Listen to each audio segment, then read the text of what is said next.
Haryanvi live देखने वाले सारे दर्शकों ने थारा डोगे वाले पत्रकार अंकित की राम राम। फिलहाल हिसार के अंदर हम मौजूद हैं और ऑपरेशन सिंदूर यो नाम आप सबने सुना होगा, लेकिन बहुत सारी सच्चाई है, बहुत सारे सवाल है जो लोगों के मन में रह गए थे।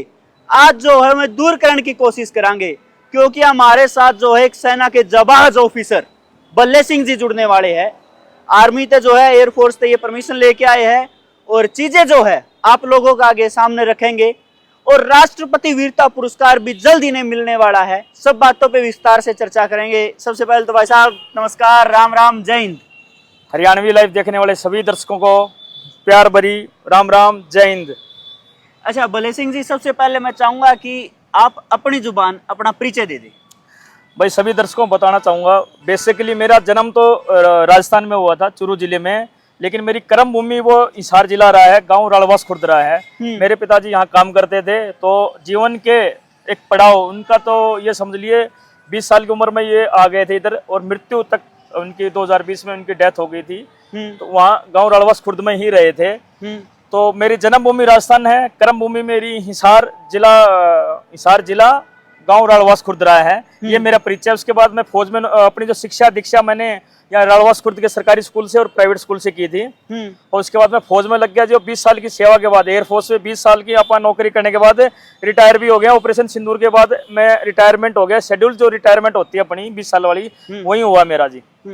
अच्छा बात कर लूँ मैं ऑपरेशन सिंदूर पे जो है फोकस है ये इंटरव्यू, और मैं आपने भी बोलना चाहूँगा, वैसे तो आपने परमिशन लेके आए हो, कोई भी ऐसी जानकारी जो दुश्मन यूज कर सके वह पब्लिक डोमेन में ना आवे तो अच्छा है।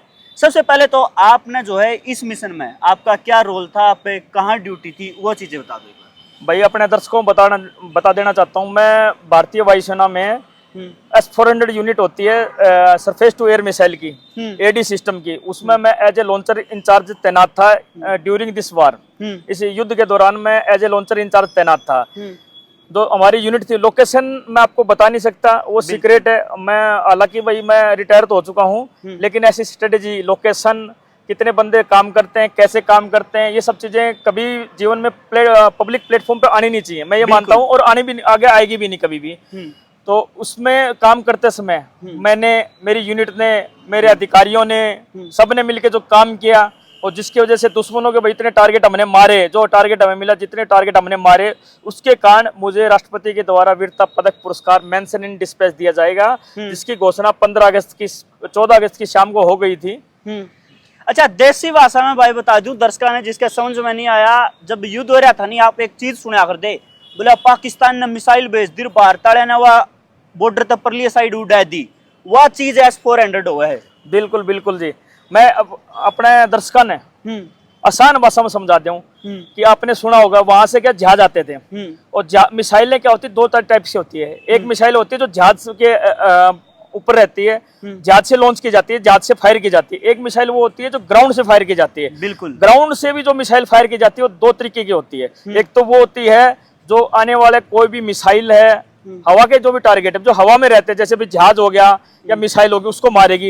एक वो होती है जमीन में जाके टकराएगी, और जमीन पर जो भी टारगेट रहेगा, चाहे वो बड़ा सा फौजी का कोई डिपो हो, चाहे वो हैंगर हो, उसको मारती। इस टाइप की मिसाइलें रहती हैं, अपने पास भी है, उनके पास भी है। तो हमारा मेन काम था वहाँ के दुश्मन के जो भी जहाज आते थे, लड़ाकू जहाज आते थे, या जिस टाइप के भी जहाज हमारे पास आते थे, इसके अलावा उनके मिसाइलें आती थी, कई टाइप की मिसाइलें आती हैं। इसके अलावा प्रोजेक्टाइल, फ्लाइंग प्रोजेक्टाइल आते हैं, स्टैंड ऑफ वेपन आते हैं, बहुत अलग अलग टाइप के, बहुत मॉडर्न टाइप के वेपन आते हैं उनकी तरफ से, उनको मारने का काम हमारा था। और जो जो टारगेट हम लोगों को मिला हवा में, उन टारगेट को हमने नष्ट कर दिया था। आपने बहुत सारे देखा होगा कि सिरसा के पास गिर गई, बठिंडा के पास गिर गई है, राजस्थान में कई मिसाइलें गिरी है, बड़ी बड़ी मिसाइल दिल्ली जा रही थी, उसको मार दिया। वो बड़ी बड़ी मिसाइलों को मारने का काम, जिसकी स्पीड बहुत ज्यादा होती है, उसको मारने का काम S-400 यूनिट ने किया था। अच्छा आपकी यूनिट की बात कर लें, आप लोगों ने जो है पाकिस्तान की भूखा नंगा देश जो है उसकी कितना नुकसान पहुंचाया, ये आने वाला टाइम में पता चल जाए, खुद की पाकिस्तानी जनता बता देगी कि हमारा क्या हाल है। हालांकि आप सोशल मीडिया में या उनके पत्रकारों को देखोगे, डिजिटल मीडिया में ऑथेंटिकेट जो होते हैं ना, ऑथराइज्ड टाइप, उन लोगों को देखोगे अगर, मैं सोशल मीडिया नहीं बोलूंगा, सोशल मीडिया में तो कुछ भी लोग एंटरटेनमेंट के लिए डाल भी देते होंगे।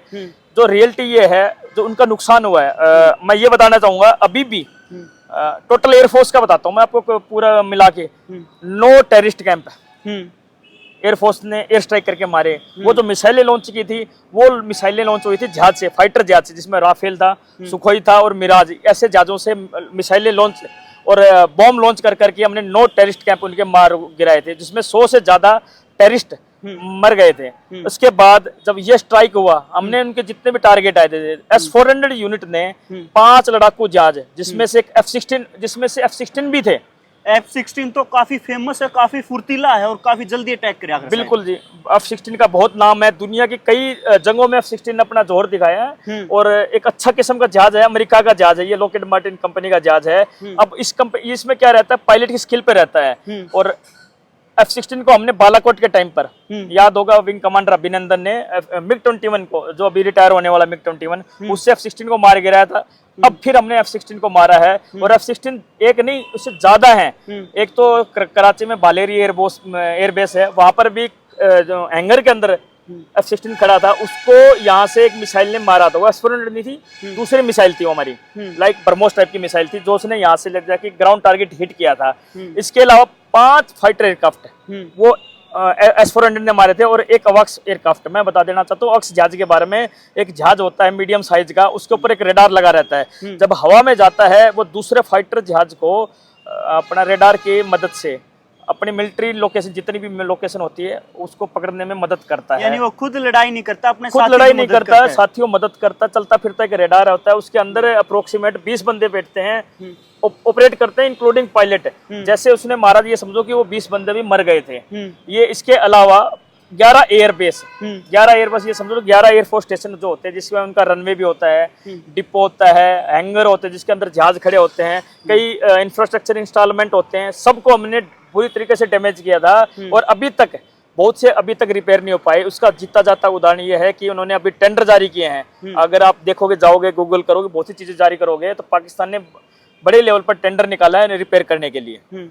अच्छा, बात कर लूँ मैं, आपने एक शायद रिकॉर्ड दूरी का भी वो बनाया है कि भाई सबसे लंबी दूरी पर आर्मी के इतिहास में आपने नुकसान पहुंचाया है कुछ। जी, मैं सभी दर्शकों को बताना चाहता हूँ आसान भाषा में, जो आज तक मिलिट्री हिस्ट्री में आज तक इतनी लंबी दूरी से किसी भी टारगेट को हवा में मारने का रिकॉर्ड आज तक इससे पहले नहीं बना था। ये काम भी S-400 ने किया था। रिकॉर्ड दूरी 314 किलोमीटर। जब हमने मिसाइल को यहाँ से लॉन्च किया था, तब उनका हवाई जहाज, जिसको अवॉक्स बोलते हैं, और नाम उनका साब 2000 है, एक जहाज है, उसके ऊपर वो रेडार रहता है। जैसे पेशावर के पास में से उसने टेक ऑफ किया, तब हमने उसको टारगेट को लॉक किया। जब हमने शूट किया, तो उस जहाज को, जैसे उसको जहाज को पता चला कि S-400 या कोई मिसाइल लॉन्च हुई है, उसका एग्जैक्टली ऐसे नहीं पता चलता कि S-400 आ रही है, बस उसको ये पता चला कि हमें मारने के लिए कोई मिसाइल आ रही है। तो उन्हें भागने की कोशिश की, बट उस जहाज की स्पीड ज्यादा नहीं होती है। तो उसको जब हमने हिट किया, जब मिसाइल हमारी डिस्ट्रॉय हुई उसके पास में जाके, जो दूरी निकली थी हमारे पास से रिकॉर्ड से, वो 314 किलोमीटर की निकली थी और वो एक रिकॉर्ड दूरी साबित हुई थी। और ये बहुत बड़ा नुकसान था। ये समझिए कि इस युद्ध के दौरान एक अवॉक्स हमने मारा था, एक अवॉक्स हैंगर में भालेरी एयरबेस में खड़ा दूसरी मिसाइल ने मारा था। टोटल उनके पास 6 अवॉक्स थे, जो उनका रिकॉर्ड कहता है, जो उनका रिकॉर्ड दिखाता है, जिसमें 2 तो हमने इसी युद्ध में मार गिराए थे।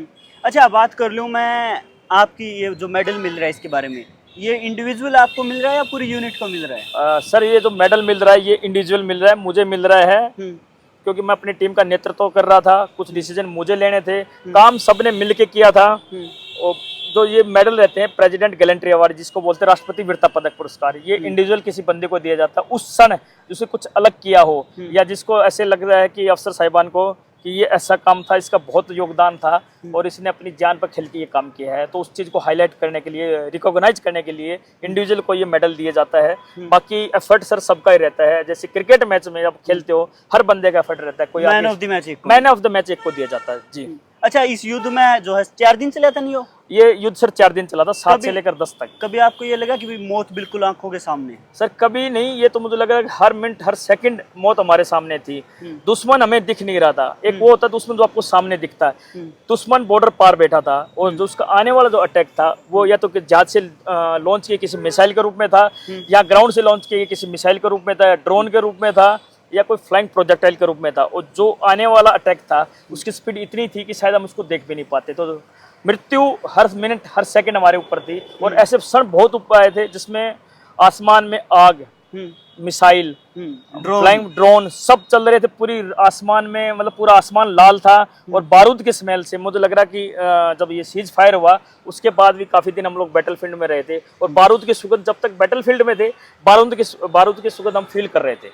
अच्छा, एक आखिरी सवाल है जो देसी भाषा में पूछूं, आपने जो लोकल बुढ़े का आखिर है, पाकिस्तान सुने आप एक भूखा नंगा देश है, उन पर खान के भी लाले पड़ रहे हैं, तो उनमें इतनी ताकत कितना हुआ है, इतनी हिम्मत कितना हुआ है कि वो भारत के लिए टकराने की बार बार कोशिश करें? देखो जी, ऐसी बात है, किसी को आप अगर ब्रेन वॉश कर दोगे, आप किसी को अगर ब्रेन वॉश कर दोगे, देखो आम पब्लिक है हमारे पास भी, उनके पास भी, आम पब्लिक उनकी भी अच्छी हो सकती है, जिसको दो टाइम खाने के लिए जुगाड़ चाहिए, जिसको इन सब चीज़ों से कोई मतलब नहीं। अब अगर इंडिया के नॉर्मल पब्लिक से पीछे देशभक्ति की भावना, अगर आपका पेट भरा होगा, उसके बाद आती है देश के बारे में सोचनी। पहले अपने घर परिवार के बारे में सोचते हैं, अगर हमारा पेट भर गया हो तब हम सोचते हैं ठीक है देश के बारे में सोचना चाहिए। कहानी यही है, उनमें जो आम पब्लिक है उनको भी शायद इन सब चीज़ों से ज़्यादा नहीं लेना देना होगा, बट जो लोग ज्यादा जिनका ब्रेन वॉश कर सकते हो, उनका सिस्टम ऐसा, देश उनका जो देश बना था वो किसी एक 2 नेशन थ्योरी थी, किसी बेस पे बना था। मैं मतलब ज्यादा उसमें डीप में या रिलीजियस बेस नहीं जाना चाहता उस चीज को।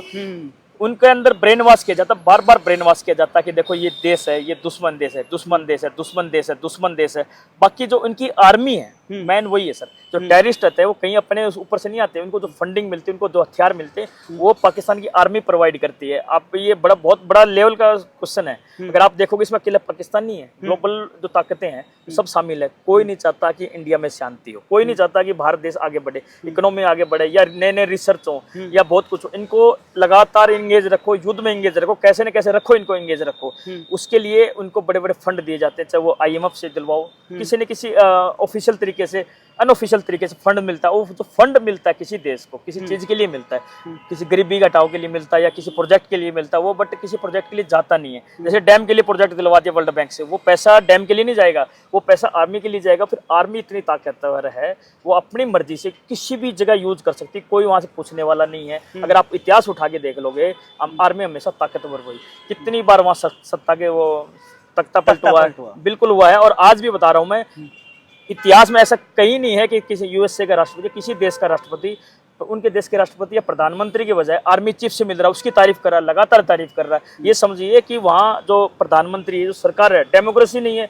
जितनी भी डेमोक्रेसी है वो सिर्फ मुखौटा है। मेन ताकत आर्मी के पास है, और आर्मी को सीधा इसी ग्लोबल लेवल पे ये बोला जाता है आप इंडिया को एंगेज कीजिए, हम पैसा हम देंगे आपको घर जितने बने, जितने भी आर्मी से रिटायर्ड हैं, जनरल बाजवा थे, इनके आर्मी से पहले जो रिटायर थे, जो भी रिटायर होता है उसके बाद पाकिस्तान में नहीं रह पाता क्योंकि उनकी मृत्यु निश्चित है। परवेज मुशर्रफ 10 साल देश के राष्ट्रपति रहे थे, कारगिल वार उसकी घटिया उसकी हरकतों की वजह से कारगिल वार हुआ था। जैसे वो देश की सत्ता से निकले उसके बाद पूरा जीवन बाहर उनको पाकिस्तान से बाहर बिताना पड़ा, दुबई में बिताना पड़ा। जैसे डेथ उनकी दुबई में हुई थी, उनकी डेड बॉडी पाकिस्तान में आई थी, उनको पूछने वाला, उनको सलामी देने वाला एक पाकिस्तान का एक सैनिक भी नहीं था वहां पर। उनकी मृत्यु जो थी उसके बाद में जब उनको सुपुर्दे खाक किया गया था, मिट्टी जब दी गई थी, कोई नहीं पूछने वाला, 10 आदमी ने जाके उसको सुपुर्दे खाक किया था। तो इतिहास रहा इनका, मिलिट्री लीडर हो चाहे पॉलिटिकल लीडर हो, जब उनकी मृत्यु होती है, जो उनका अंत होता है वो बहुत दुखमयी तरीके से होता है, क्योंकि वहाँ कोई ऐसा कोई सिस्टम ही नहीं है। भ्रष्टाचार बहुत ज्यादा लेवल पर हो, पाकिस्तान की आर्मी पूरी भ्रष्ट है। मैं ये कहूंगा कि जो ताकत आप बता रहे हो ना, ताकत सिर्फ फौज के पास, उनके पास वही मोटिवेट करती है। पैसा आना है, पैसा तभी आएगा जब आप लड़ाई करोगे, अगर लड़ाई नहीं करोगे तो आपको पैसा नहीं मिलेगा। यही मोटिवेशन पाकिस्तान के लिए है। चलो भाई, सब लास्ट में भी जो है आपको बहुत बहुत बधाई, इतने बहुत बहुत धन्यवाद सभी दर्शकों को। भाई ये वो हीरो है, आप वो फिल्मा में देख लिया, क्रिकेट में देख लिया, कहते हैं हीरो है, लेकिन असली हीरो ये भाई है जिनकी वजह से आप वो चैन से सो पावा। हाँ, और बड़ी खुशी हो है ऐसे लोग जो है अपने देश खातर अपना सब कुछ न्यौछावर करते हैं। तो इस वीडियो ने जरूर आप शेयर करने का काम करें ताकि ज्यादा से ज्यादा लोगों तक यह बात पहुंच सके। मैं थारा डोगियाला पत्रकार अंकित, बहुत बहुत धन्यवाद।